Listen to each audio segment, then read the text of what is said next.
Hello, welcome to On a Button Boxing. Tonight I want to talk about a way to improve your boxing skill by watching another fight, watching two boxers fight and notice things that may have been a little bit of a flaw or they're not doing it as well as you think they could. Something technical is off. For example, I'm talking about the fight last week with Shawn Porter and Formella, his opponent from Germany.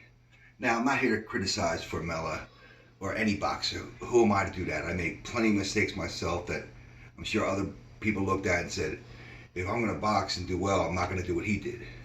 This is all about learning, not about criticizing or critiquing anybody. To get to the fight that night, we had noticed that Shawn Porter was winning most rounds. He was just over-dominating, outclassing this Formella from Germany. And somebody asked me, well, how come that's happening? So I noticed a couple things that Formella was doing that might not have been the best. For example, when he was jabbing, he would drop his elbow and then throw it. When you drop your elbow, your opponent knows the jab's coming, so he's going to come right back with the right hand. And that happened and landed about 90% of the time. You're telegraphing it by showing it before you're throwing it. So we want to be sneaky about that. Number two, Formella's hands were up here. But just having your hands up is not enough to have a good, sound defense.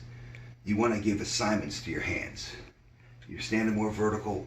We want the right hand to smack down the jab, block the left hook, their body up here. The right hand was blocked by our left hand. Give assignments to your hands. Cover up. Keep your defense in tight. This boxer was had his face first out here, wide open down the middle. He wasn't blocking or slipping hardly any jabs.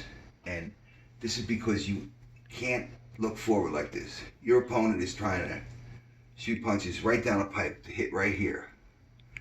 You want to be able to not let that happen by keeping your chin down and parrying it or slipping.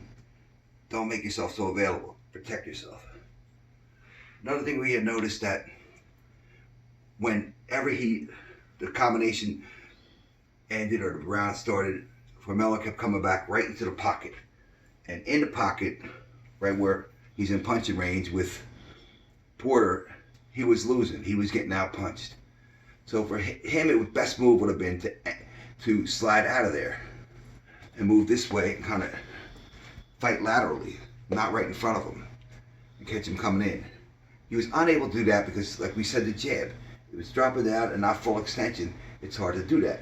We want to have the proper jab so we can step out like this. That's where the technique comes in too.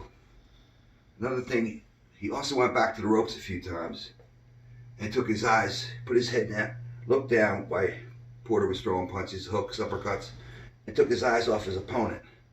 And like we said, if you can't see it, how are you going to block it? Don't ever take your eyes off your opponent.